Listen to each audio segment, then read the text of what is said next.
Hey guys, can everyone hear me? This has been a nightmare trying to get on this.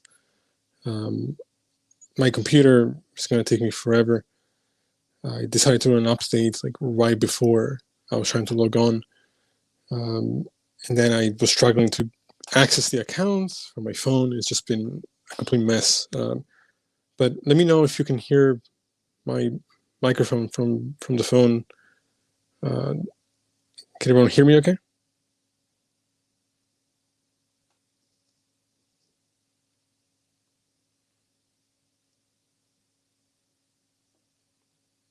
See, I don't know if I'm getting... Okay, great. Well, thanks for being patient, everyone. Like I said, this was really hard to get to work. I think I'm probably going to get a new laptop next week so I can start to avoid having this problem. So I've had this one for years now. So, but yeah, I wanted to kind of go over, do a Q&A. So if anybody has any questions for me about any of the videos we've done or about myself or anything you're interested in, to just ask me and I'll engage on that level.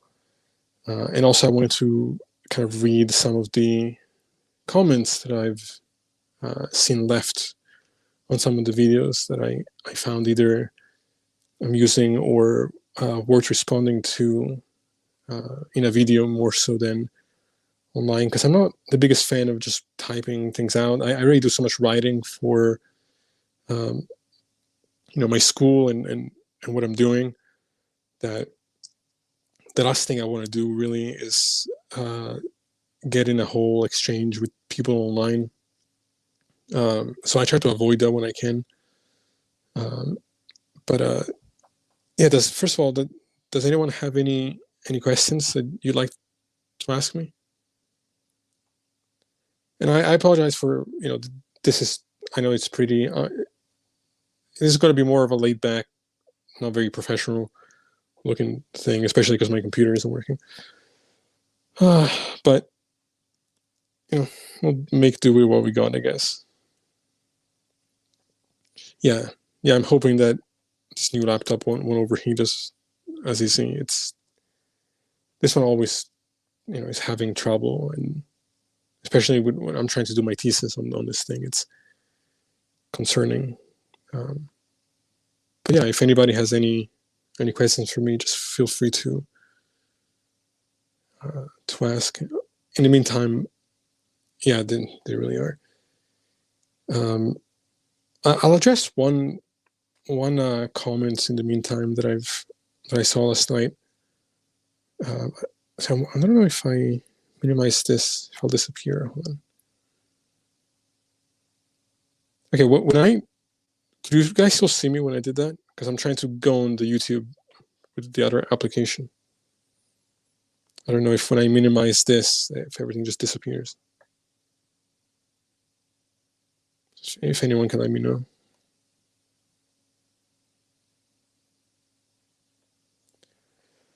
But there's one conversation that I've been engaging in on one of the videos, and I'll try to read the actual comment out if this works.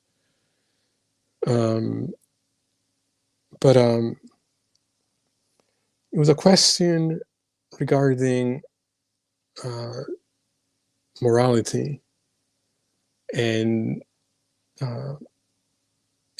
also one partially was in relation to physics, and I think I'm trying to remember their username. I'm also just remembering that the chat, I think I'm getting this a little bit delayed here. So yeah, guys, let me know if when I do this, you can still see me.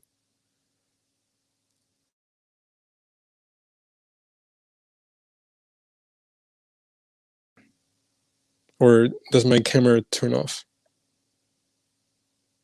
I don't know. I have a fear that it may turn itself off.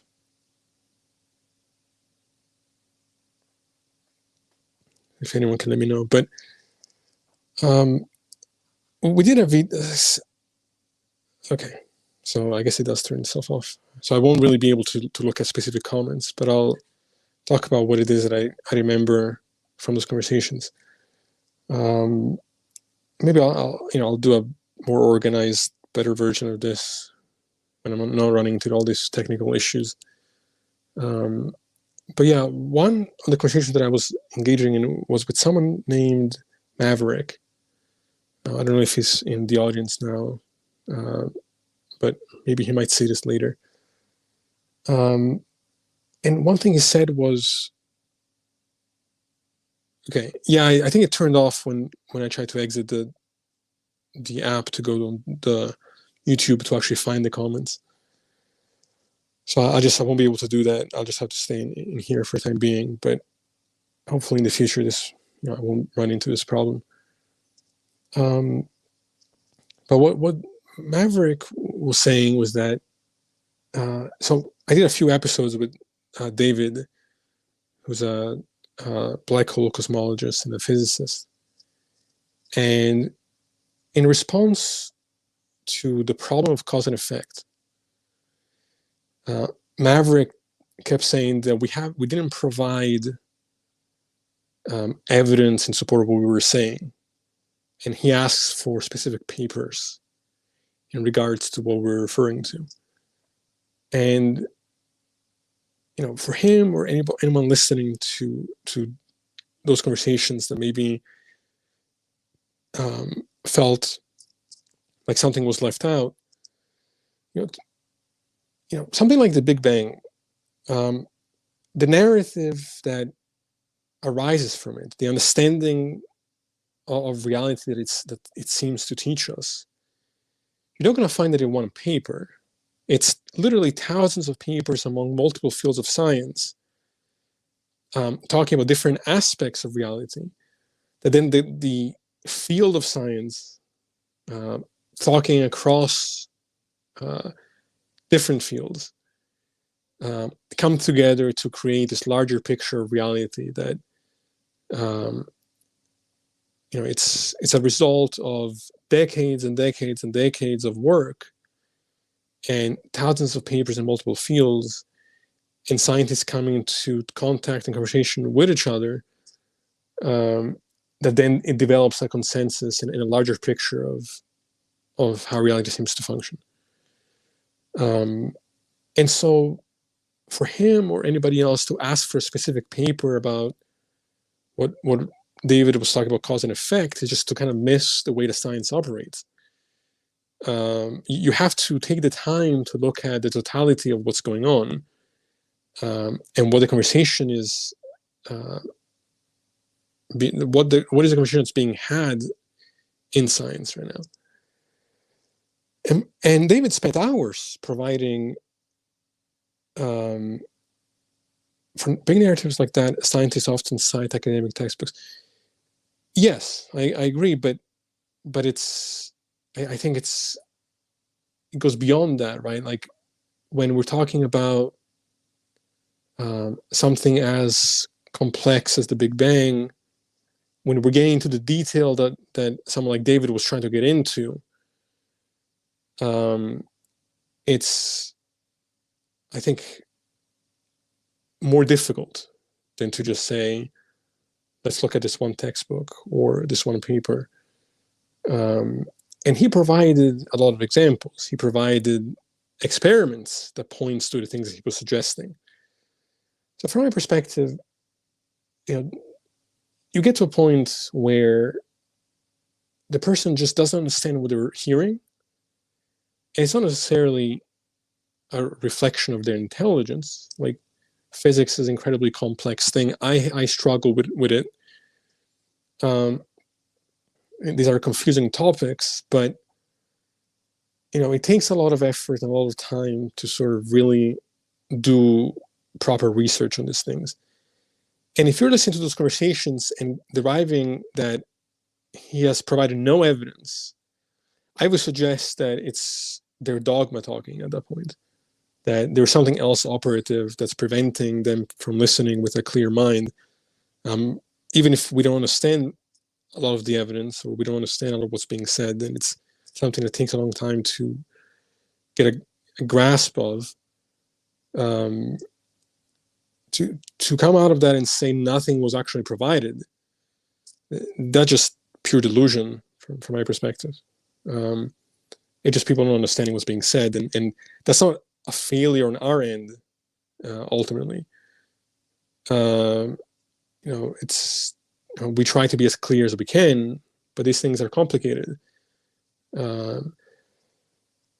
So the other comments that I've received, most of the hate comments that I've gotten have been on the videos about Islam. I haven't seen a lot of hate comments on other content, and those comments tend to, from what I've read, just make excuses for facts that we know to be true. Like, I'm not the one making up at least the common interpretation that the Prophet married a 6-year-old. Like, I'm not making that up. So if I see that and I take real issue with that on a moral level, and the response by a Muslim is to say, well, you're judging a different time period, and accusing me of making some kind of fallacy because I'm doing that. My response is to simply look up what moral realism is. I couldn't care less what time period it was in. I can acknowledge why different time periods were more immoral than others, but as a moral realist, the time period is going to be irrelevant to whether or not a behavior was immoral or not. And so, if it's true that Muhammad married a 6-year-old, then I'm going to find that repulsive, and I'm going to call that out for how I see it.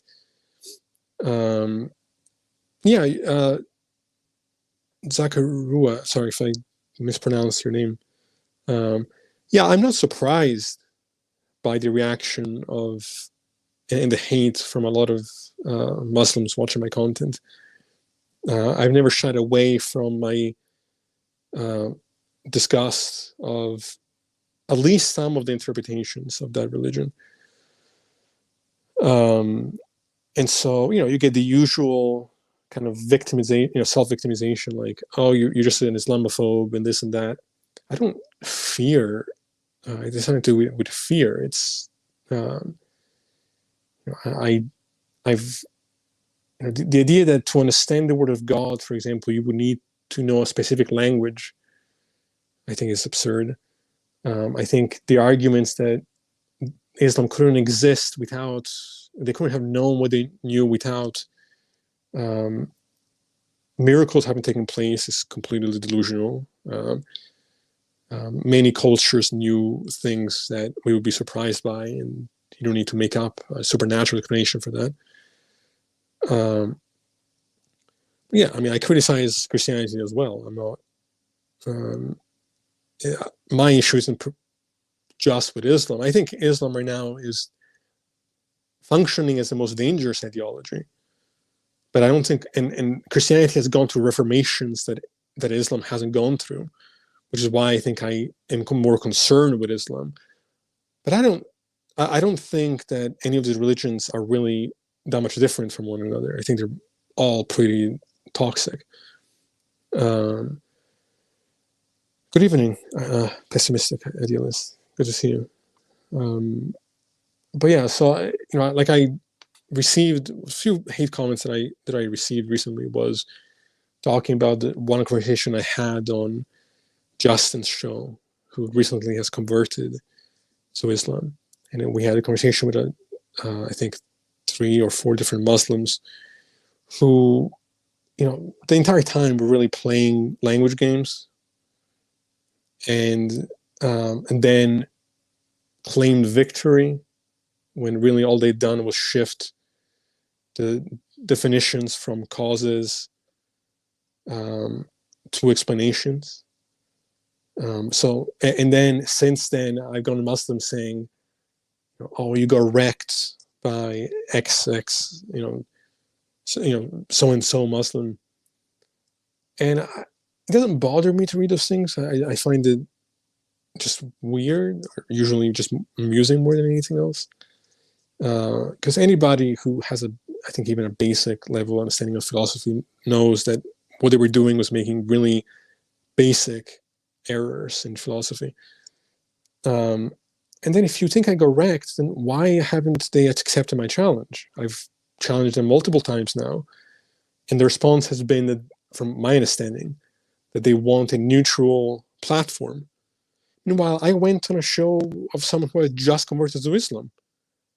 I stepped on their home field, so why can't they do the same now? I'm willing to go on their show after they've come on mine, but I'm also trying to put out content.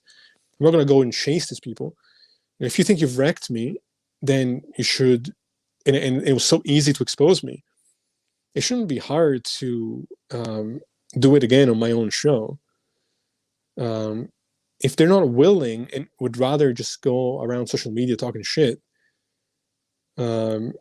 it's just, I think it's telling. I think that really ultimately they're exposing themselves, that they're not so confident in what they're saying. James asks, what do you think about the idea that humans evolved to think religiously because it increases group cohesion? Yeah, I don't think that that's unreasonable. I would say that it's more like, but my intuition is that it's came more out of not really understanding the world and trying to kind of make up answers. I'm sure that some of that is also true. Like, to some degree, different forms of religion did bring tribes together. So I would say that makes sense. I think religion in the beginning was an attempt to understand reality or find answers. I think ultimately we've outgrown that. And what I find interesting about the psychology of theists is that they seem to have this narrative in their minds where it's, unless you accept all metaphysics, like unless you take some things on faith, if you reject that approach and instead take a more empiricist approach, well, that empiricism is somehow self-defeating, and you're bound to fall into solipsism. Like, because we can't be certain that the external world exists, that therefore we can't really know anything. And I would say that you have to come up with more than just an epistemic technicality to talk about that as a likely scenario. Like, yeah, I can't be certain that the external world isn't an illusion, right? Like, it could be Descartes' demon, it could be in a brain in a vat, whatever other example skeptics want to come up with. But unless you can provide actual reasons beyond the technicality of me not being able to be certain, you don't actually have an argument as to why I should believe in solipsism above the idea that the external world actually exists. So I find those approaches to be fallacious. I don't need to be certain that the sun is going to come up the next day to trust induction to some degree. Yeah, that's true. So I guess what I want, I'm trying to learn more about idealism now, and I often wonder what it is that idealists mean by reality at that point. And I've been wanting to do an episode on idealism for a really long time. We just had some other things we had to get out of the way first. And I've been talking to J Mike about it, and I'm hoping to have you guys on as soon as possible. Like I've been wanting to do this for a while now. So don't worry, I'm not forgetting you or that conversation. That definitely has to happen, hopefully soon.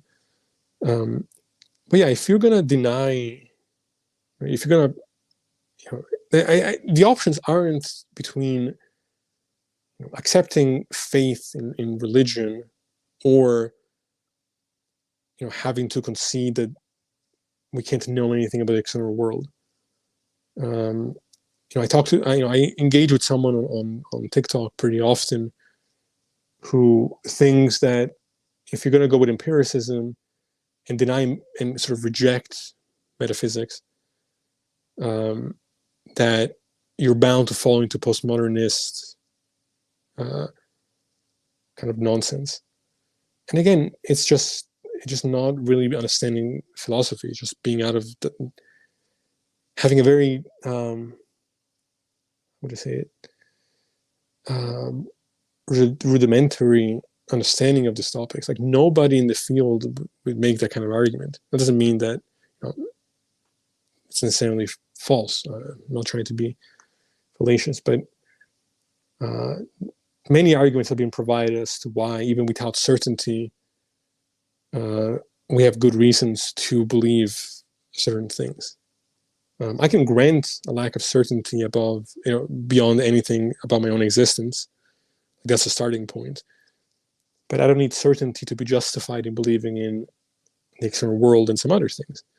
That's not equatable to believing in God or accepting religious claims. Because even, what am I using to understand that my senses can fail me?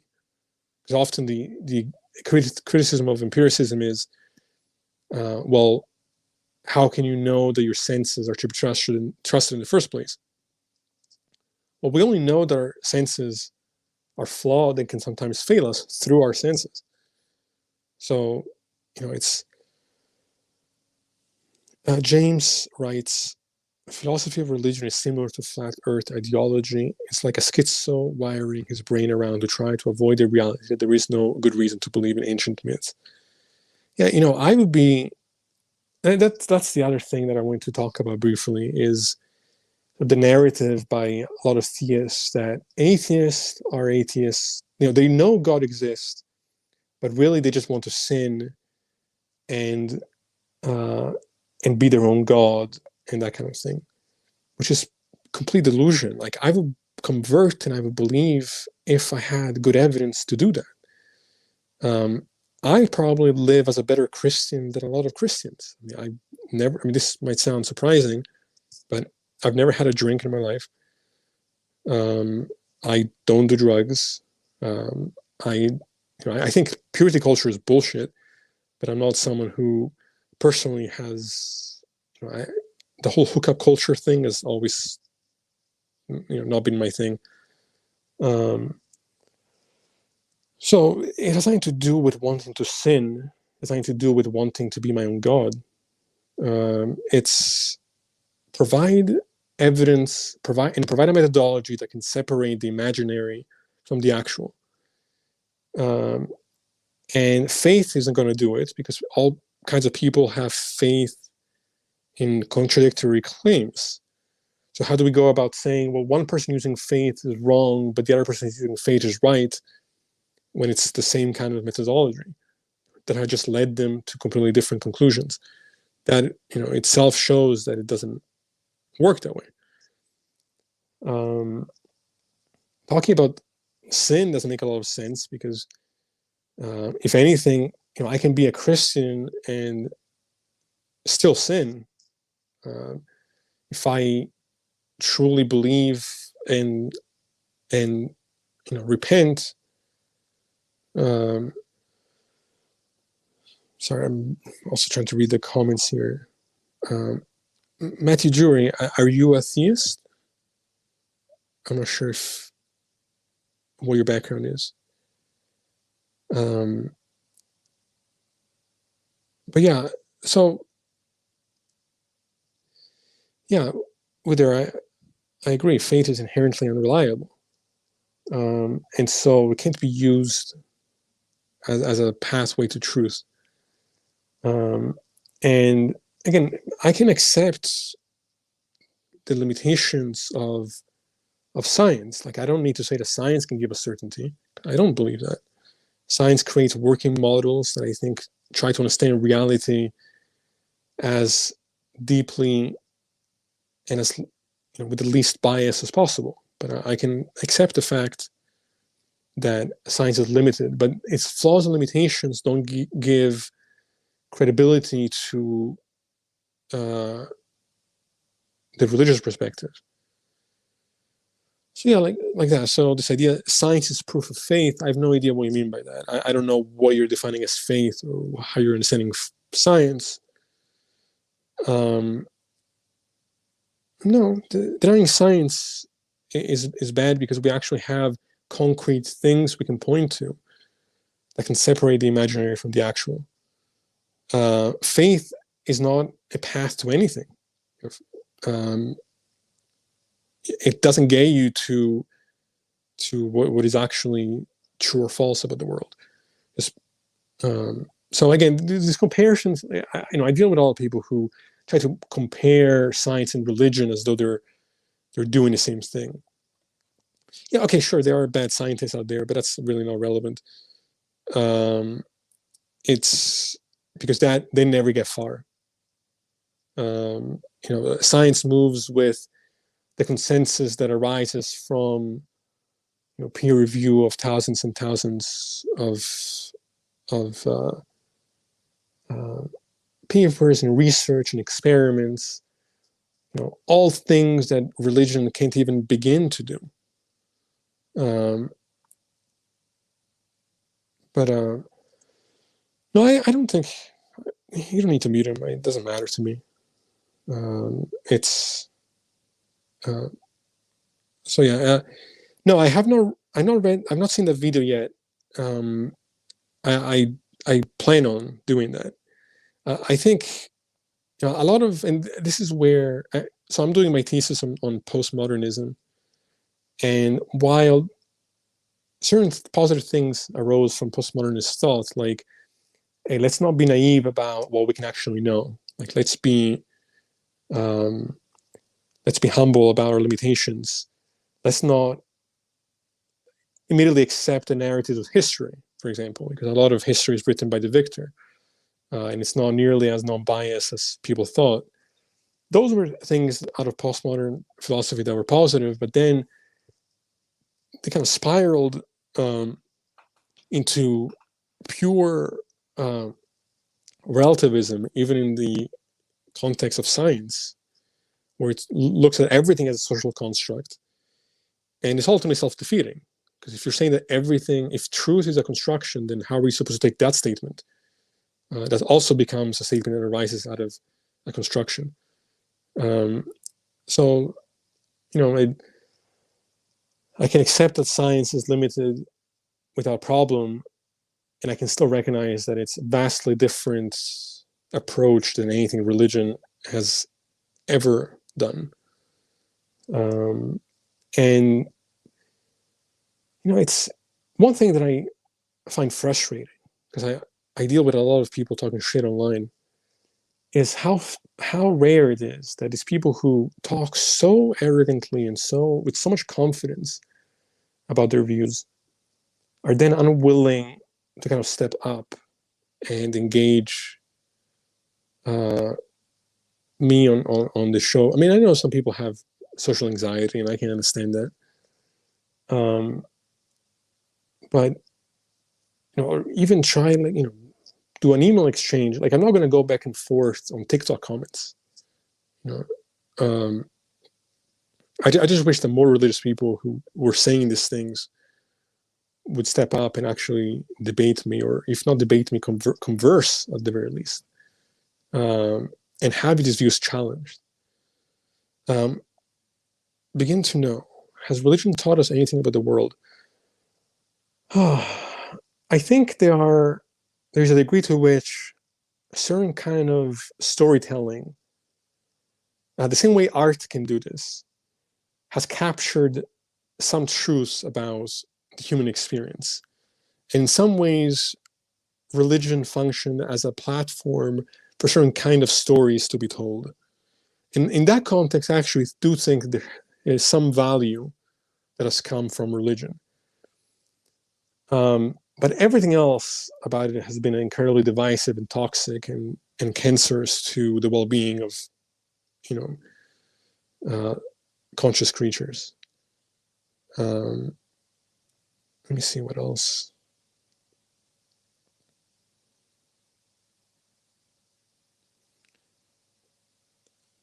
Yeah, Matthew, if you want to help, start by providing evidence. If you're wasting time talking about, again, I don't know if you're being serious or trolling. That's the other thing, is can't tell half the time who's actually being serious or who's just potentially, or purposely making silly arguments. But if you're saying things like follow your heart, or that God exists because he has revealed himself to you, you're just wasting my time. Like, you have no way to show that isn't purely imaginary. I want to have concrete evidence that what you're saying is beyond your psychology. And if you're saying that your God is outside of that possibility, then I see no reason to accept the claim that he or she or it exists. So, I don't. This is where I think, as I get older, it becomes harder for me to be patient. Like, I try to find common ground in people who see the world differently than me, and I try to find the humanity in people who see the world differently than me, because I think that matters, that it's important. But when I engage with people who are so arrogant and will talk about things that they don't remotely understand, people who've never opened up a science book talking about quantum mechanics, and you have quantum physicists who struggle to understand what they're even doing, but they just talk about like they're experts. People who have never opened a philosophy book and talk about their view of morality as though it's the only view that there could be. I very quickly get frustrated, and I don't always respond in a way that I'm proud of, because I've spent my whole life trying to learn and be as honest as I can with the information and tools that I have. This is why I think it's ironic that atheists get called ignorant or arrogant. We're often described as arrogant for how we interact and how we dismiss religious people. But I feel like the arrogance is on their side. Instead, I think it's arrogance of them to claim to know that, one, God exists, two, that they know what God wants us to do, three, that their books weren't written by men. I think the arrogance is on their side.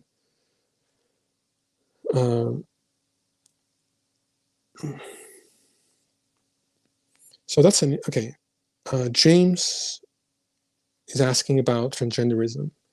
He says, is a transgender person a man who wishes to be or thinks they are, or identifies themselves as a woman, a man, or a woman?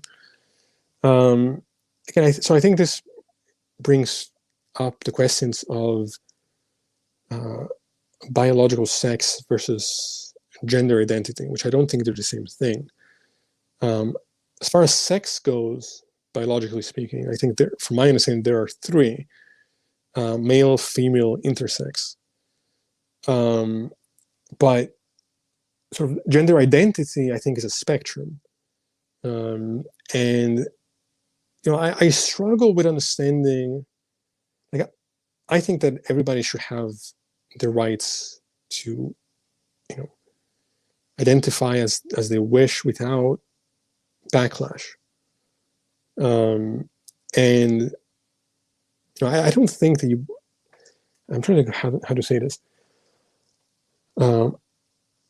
Gender for me, I'm not a good person to ask, because I don't really understand what is meant by manhood or womanhood. Gender is something that conceptually escapes me. When I think of phenomenological experience, like existing in the world, other than certain social pressures, like, yes, I think women and men are treated differently. There are real differences socially on that level. But in terms of pure experience, like if I pick up a cup of water, am I experiencing that differently if I'm a man or a woman? I don't think so. And so I wonder to what degree some of the feeling like you're in the wrong body arises from sort of embracing the same social norms about what we think makes a man or a woman that we actually want to separate ourselves from. Now, I know there are people who really like will look at their body and just feel like this is wrong, and they should be able to change that if they want to. So it's hard to kind of really answer the question, especially not being trans myself. I don't, I would say that my perception of this stuff is fluid. So I don't really understand what people mean when they talk about gender. It's just not something that I ever really understood. I don't know what it means to feel like a man or feel like a woman. So I don't know. I hope that somehow answered some of that. Begin to know. What do you think is the ultimate goal of having conversations with people who you completely disagree with? I think two goals. One is finding common ground in humanity, a way to work together in making the world a better place, even if we disagree. And also the attempt to change someone's mind. If you think that, like if I think that religion is causing harm in the world, then I see it as my responsibility to try to show that person why what they're doing is wrong. And so I don't have a problem with religious people thinking the same towards me and trying to convert me because they think that what they're doing is right and they think that they're saving me. I never had a problem with people trying to save me.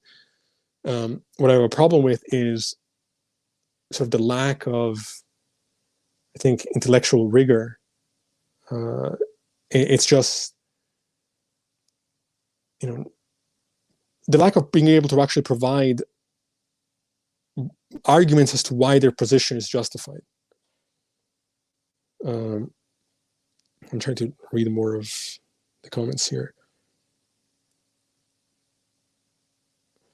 So, James, even the statement "I am a woman," it depends on what is being said. Like, I don't think they would recognize, and I know trans people. I never met anybody who said that biologically, they will say biologically I wasn't born a woman, but I think they refer to themselves as trans women. Their identity is still womanhood because they don't diminish womanhood to purely genitals. So to them, womanhood is something that is beyond that. So it depends on how that term is being defined. As someone who is so highly dissociative, like myself in my own body, I'm kind of outside of the whole loop because I can't even take the first step in understanding what those terms really mean in the first place. And yeah, so it's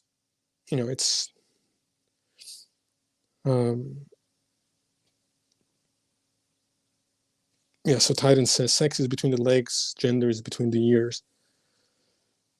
Yeah,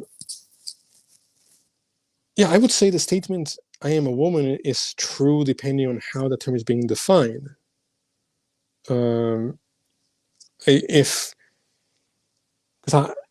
I don't think that the genitals is just what is purely defining that term. But then I think at that point it's an issue of semantics. I think maybe we may just be defining the terms differently and how we understand these concepts differently. So ultimately I think it becomes an issue of semantics. Because I think for a lot of people, I think it's not true that that they're defining manhood and womanhood purely by the genitals. Yes, a female means a sex which produces the smaller gametes. Yes, but womanhood and femalehood may be looking at that concept differently. I think that's what I'm trying to make, the distinction between pure biology and something that is a little bit, that it's talking about something else. Like they're not talking about genital, they're talking about an identity. And also there are people who are born with both. So ultimately, I don't understand why anybody cares. I think we can resolve the semantics and figure out the differences in how we're defining these terms. And often we'll find that we're actually saying different things. To say that they're lying, I think is inaccurate, because they're not lying about their gender experience. And I don't think most of them, lying would be saying they were born with a genital that they were not born with. But I don't think any trans person is saying this. They're talking about womanhood and manhood, and I think in a way that you're not talking about. They're talking about something else. They're defining the term in a different way than you're defining it. And so I think trying to understand where the person is coming from and how they're defining those terms, I think is important. You can't, to call it a falsehood, I think is just missing the point. I mean, they're not lying about their experience of gender identity. They're, again, the lie would be lying about what genitals they were born with, but that's not how they're defining manhood and womanhood. Anyway, does anybody else have any questions? When I can actually use the computer, I'll actually look at actual hate comments that I've gotten and things like that. I can't do that now because my camera would turn off if I jumped on YouTube on the other app. But I hope you guys can hear me okay, and I'm not just rambling aimlessly here.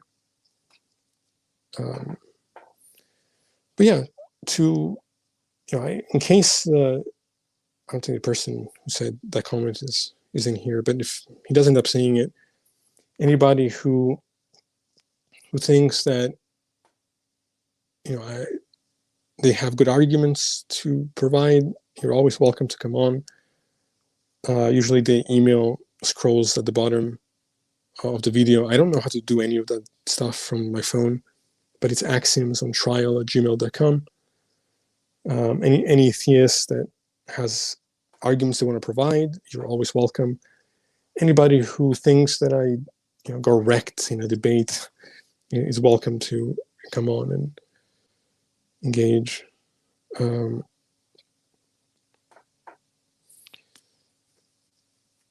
What is the best argument from a theist? I think the most, it's a terrible argument, but I think the most sort of common sense approach is the one that talks about design and fine-tuning. I think that is the one that appeals to common sense the most. Of course, once you look at the details of what science and philosophy is actually telling us, you don't move towards any theistic explanation. Just because things are a certain way doesn't mean that they were tuned that way by a mind. Talk about the likelihood of things being what they are, I think, is dishonest, because we don't have a full data set to go off of. I would say that the best argument is one that actually tries to use physics to try to support what they're saying, rather than, oh, it's true because Jesus talked to me in my living room. It's absurd. But ultimately, right, that's the thing. They'll say fine-tuning for life, but then when you look at how rare life actually is and how all species that have ever existed have died out, you're still left with, why something that's perhaps unlikely, why is that something that should give credence to, God bringing this into existence? They would say that what is finally tuned are the conditions to bring upon life. But then it's strange that we would see most of the universe not have life, and most of that life that does exist die out. It doesn't add up. But at least that approach, as flawed as it is an attempt to at least look at some evidence, to try to look at reality and try to come up with some kind of model. Begin to Know says, but the fine-tuning is orders of magnitude beyond what is needed for life. Right, yeah. So obviously, I don't find that argument, convincing ultimately. I think it fails. I don't think there's any good argument for religion. I would say that is one. As bad as that argument is, I think it's the best one they have.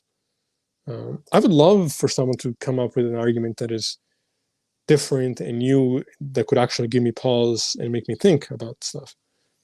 But usually what I run into is, well, how could Muhammad have known X, Y, and Z when we have all kinds of cultures who knew things that seem far-fetched? Or how do you explain the miracles of Jesus? It's like, I don't. You have to provide evidence that any of that actually took place. To talk about the 500 witnesses, as though those are actually documented, and as though eyewitness testimony is reliable, which there are thousands of reasons why they're not in the context of something like the supernatural. And then they'll say things like, well, it's not one piece of evidence, but it's the cumulative set of evidences. And my response is, when every piece of that evidence is flawed, then you don't have anything. The fine-tuning is for something else. What would you say the fine-tuning is for in this context then?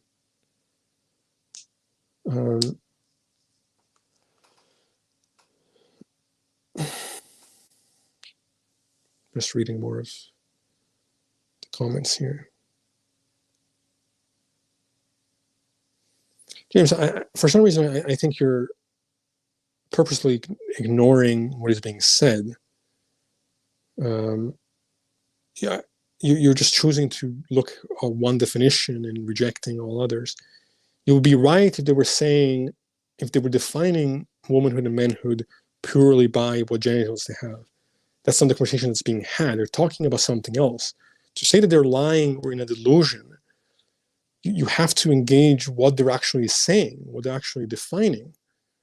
There are people. Look, there are men and women who can't reproduce, yet they're, who are not able to give birth.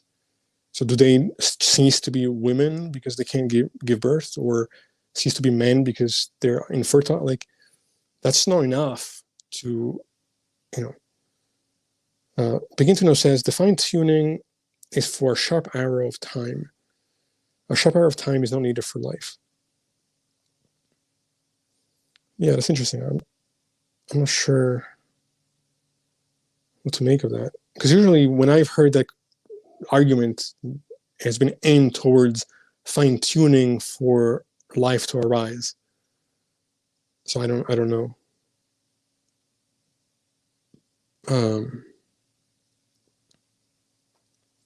Yeah.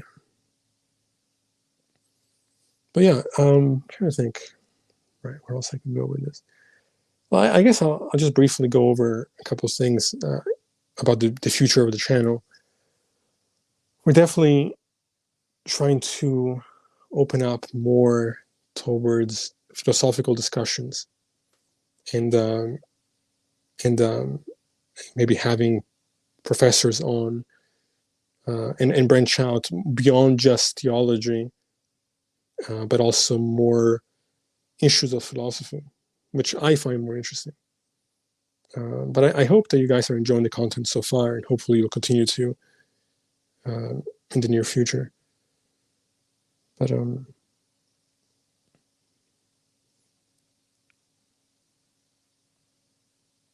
anyone have any other questions? I guess one thing that I'll briefly discuss while I wait for other questions to come in is the issue of morality, like how I run into religious people all the time that will say things like,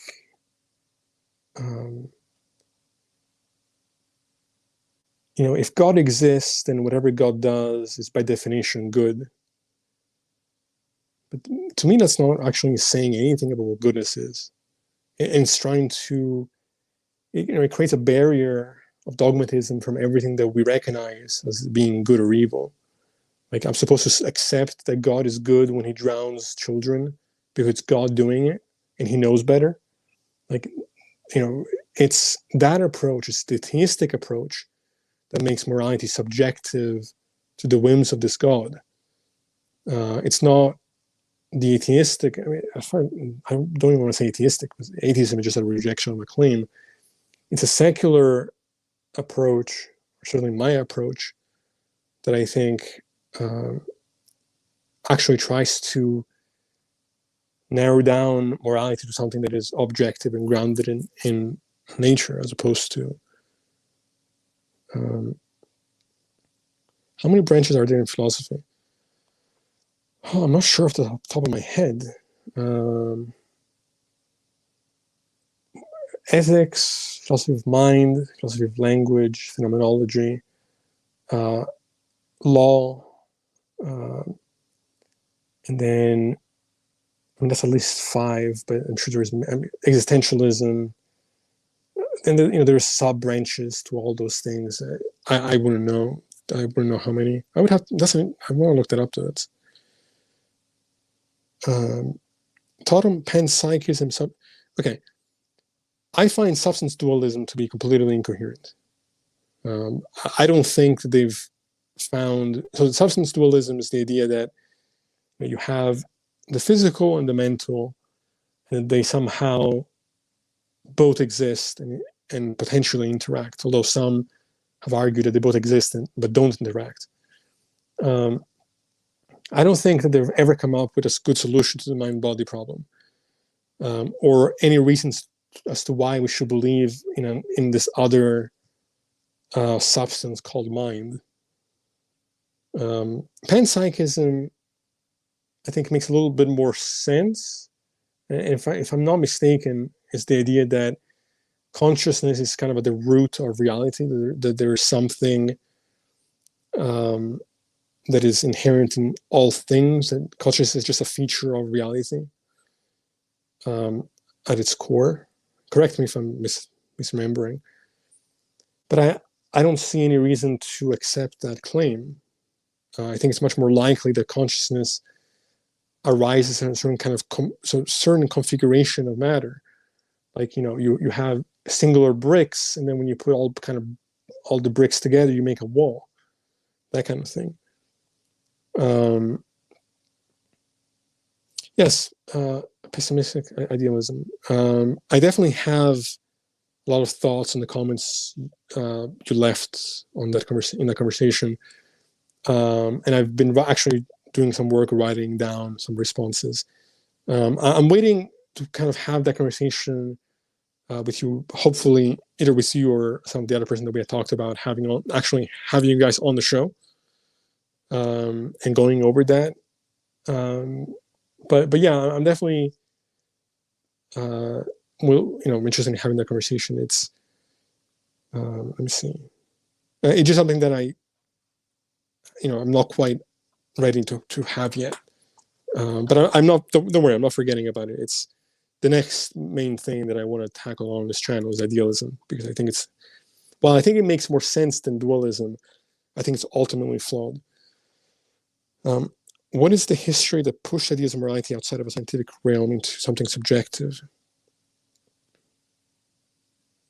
I think a lot of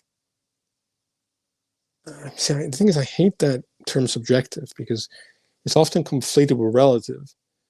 Like you and I can look at a glass on a table and experience that subjectively and still be experiencing something objectively. When they talk about morality subjectively, people really mean relative. Like you can have someone who does harm, but it be moral to them, that type of thing, which I think is complete nonsense. It's hard to know what Hume really meant, because I think really what he was referring to Altman is, he was talking about the external reality. He wasn't including our minds and our psychology within that. I could be wrong.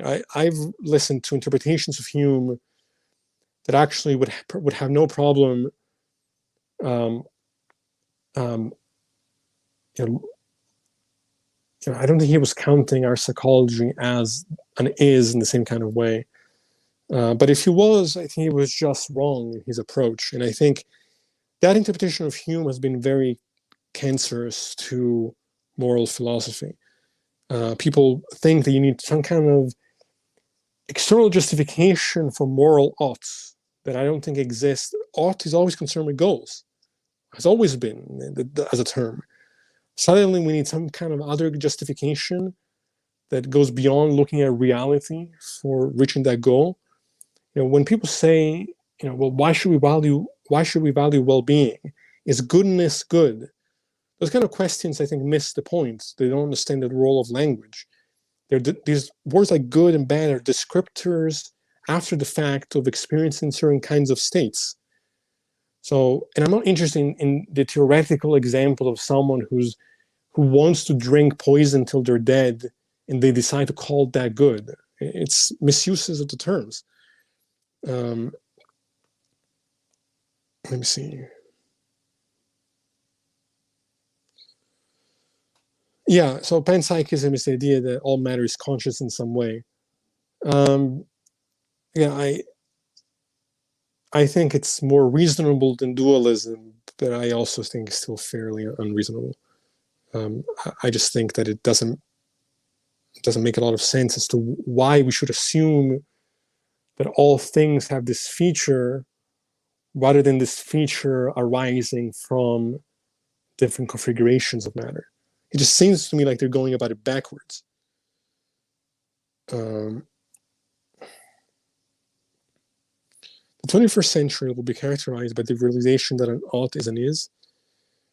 It's hard to say.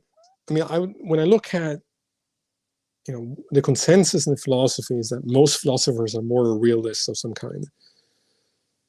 So I think the debate here is not really within the field at this point, but it's within more the postmodern circles, or people who talk philosophy based on Reddit posts and quick YouTube videos that they go over. Like I was accused the other day of not being a moral realist, and that someone like Harris isn't a moral realist. And I don't even know how to respond to that, because they're conflating saying that morality is mind dependent to being dependent on opinion. The two are not synonymous. Realism isn't just what is independent of mind, because they were trying to make that argument that for trying to be in the school of realism, well, it has to be the case even if there wasn't a mind there to observe it. But that's not true, because the mind is part of the totality of what is reality. We can't just detach minds and say that is not part of reality, just because minds can cease to exist. No, minds are part of that reality. They are therefore part of that totality. And so I don't mean opinion dependent when I'm talking about mind dependent. It's just confusion there of our philosophy department is building a nice large coffin for postmodernism. It's hard to say, because I think, if anything, a lot of departments are suffering from the cancer of postmodernism. I think some professors are doing a good job at exposing the nonsense for what it is, and others fully embrace it. I mean, I had a professor who, on one hand, was so concerned with not offending people in the classrooms, whether it was on gender identity or racial issues or this and that. And then on the other, looked at morality like purely socially constructed and not actually referring to anything real. It's like, how do you operate on both things? You know, if it's all a construction, it's all relative, then it doesn't really mean anything. Why are you so concerned with how you come across and how you offend people, if there's not actually an objective, moral good and bad? There's also this kind of weird mental compartmentalizing that people do when they're faced with a culture that is both many ways postmodern and in a lot of ways so concerned with offending everybody. But we've gone for an hour already. It's crazy. I hope I'm not rambling too much here.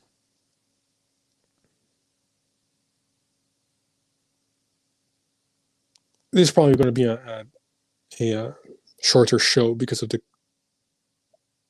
circumstances. What is worse, a theist or a postmodernist? That is a good question, and I've actually thought about that. Oh man, it's hard to say, because I think intellectually there are a lot of ways in which I think postmodernists are worse. But then again, you're not going to get a postmodernist to cause the same kind of trauma that religious people can cause others, whether it's through purity culture or the indoctrination, fear of hell, and things like that. So I would say that they're both equally bad, just in different ways. And I don't know. I think, again, there are certain things that the postmodernists get right, which is, let's be humble about our certainties. It just, then they go, like most ideologies, they become caricature of what they started off being, and then they just kind of spiral into extremist views that are self-defeating. But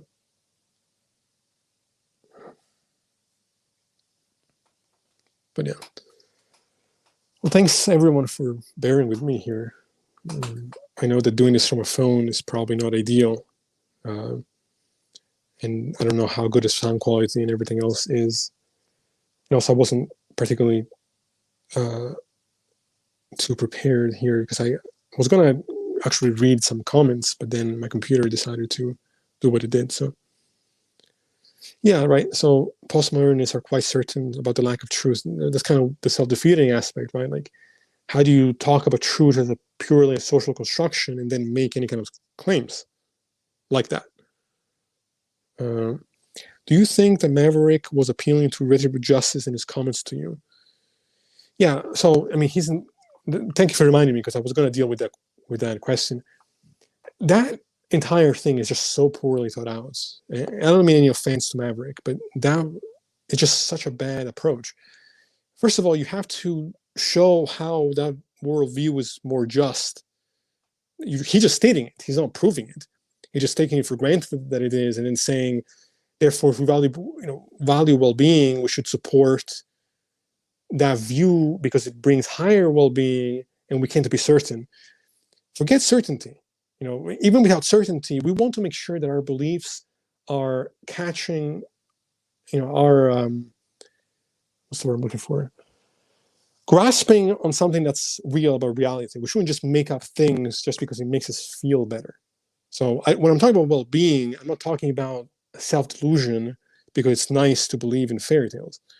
I'm talking about having the strength to cope with reality as it is, and then finding ways to find meaning, find love, find value in relationships. You can do that without believing any bullshit. And so why he thinks that, a world with an eternal heaven and hell is more just, that's, I don't know where he's getting these ideas from. It may be true that some people may do evil in this world and not get punished eternally for it. But I think even that view is, you can say, is unjust. An eternity of anything. I think having conditions forced upon us by a mind that we didn't agree to, I think is unjust. And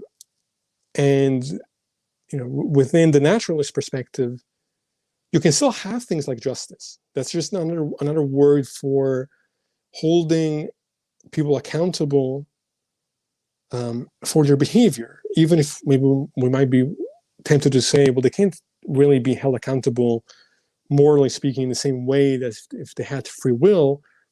We're still going to be concerned with protecting ourselves and protecting society. And so, we're still going to implement certain social tactics to, have some control and balance freedom and equality with safety and that kind of thing. So, like I was saying earlier about his other question, Maverick makes a lot of statements without actually supporting any of those statements. He just assumes that they're the case, whether it's with justice. Like the fact he said that we didn't provide any evidence for the issue of causality in physics, when we spent a total between one episode and another of probably 4 hours explaining why the narrative of causality is problematic in light of modern physics, and he just, like it's went in one ear and out the other. Again, I'm not trying to attack the guy. I'm glad that he's engaging with the content we're making, but at the same time, all I can say is that Maverick, if you're listening, I just don't think you're understanding the content that's being provided to you. Now, if you want to come on and engage with the physicists that we had on, I would love to hear that conversation. But yeah. So, when you become a philosophy professor, will you show your students your axioms episodes? Never thought about that. I don't know. I tend to think, see, that's a hard question, because I tend to think probably not. Because I think I would rather, as a professor, show, the strengths and weaknesses of all kinds of arguments without necessarily giving how to say this, blanking out, without people knowing exactly where it is that I stand, because I think that kind of can shape how people perceive what I'm saying. I want to try to eliminate any kind of bias, both from my teaching and from their perspective of me. So I probably wouldn't tell them about it. Who's a physicist? You are the physicist, David. So if you ever want to have that conversation with Maverick, and with some other people that I think are confused about the evidence, I would love to watch those conversations. Yeah, for those who don't know, Begin to Know is actually my brother. So, I will maintain that my favorite episodes of what we've done so far have been with him. So, but yeah, are there any other questions about anything that you guys want to know about? I'm probably going to start to probably end this shortly, because this was just kind of a last minute thing. I hope I have been rambling too much. This is kind of a more shoot the shit type of thing.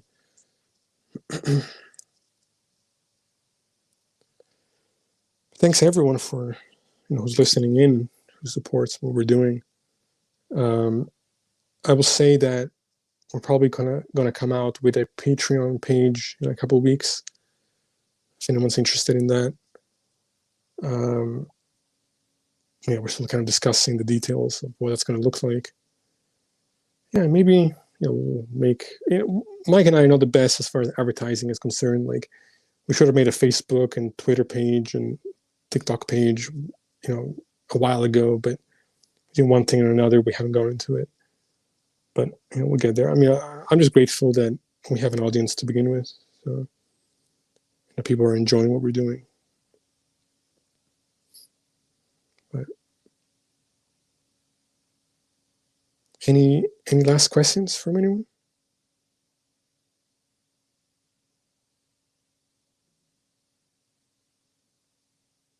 I know this, I wasn't particularly in depth about anything, but it was kind of, Mike is on a, I guess I should have said this in the beginning, Mike is on a trip at the moment. And so I wanted, to put more content out there, just to, engage you guys a little bit more. Maybe I'll, once I get my computer working, I'll do a more professional episode where I have something more prepared. Like I said, I was going to look at comments and stuff, but I can't do that from my phone. So,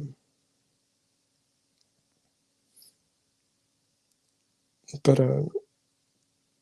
well, I will say one thing about James, to what you're saying. The disagreement is not that words have meanings. The disagreement is that language can be fluid, and some meanings can change, or some words can have multiple meanings.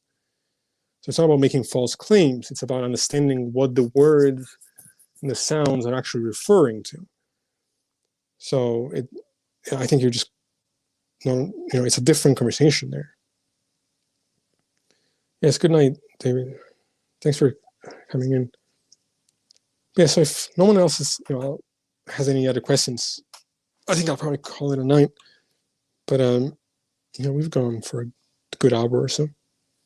So I hope I'll know how to end this from the phone. Mike is also the one that usually is in backstage pressing all the buttons. So any last questions before I head out?